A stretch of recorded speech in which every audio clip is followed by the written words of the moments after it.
Hello guys, good morning my new blog. આજના બ્લોગમાં તમારું સ્વાગત છે.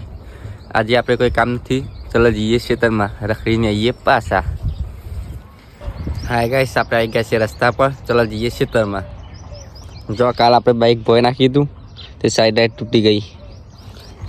જઈએ ખેતરમાં, ચલો. ગાઈસ, આ છે આપણો રસ્તો. ગાઈસ, જો આપણે આવી ગયા છે રોડ ઉપર, ત્યાં સામે દેખાય ત્યાં જાય છે આપણા ખેતરમાં. જો ગાઈસ, આપણે આવી ગયા ખેતરમાં. જો બાઇક લઈને જઈએ આપણે ખેતરમાં. તો આ છે આપણું ખેતર. ઘઉં ક્યાં છે કહેજો કોમેન્ટમાં. ચલો આપણે જઈએ પેલી સાઈડે. આજે આપણે કોઈ કામ નતું ત્યાં આવી ગયા રખડવા. જો ગાઈસ, વિમાન જાય છે. તો ગાઈસ, આજનો બ્લોગ પૂરો. આપણે જઈએ ઘરે, ફરી મળીશું કાલે. Bye bye.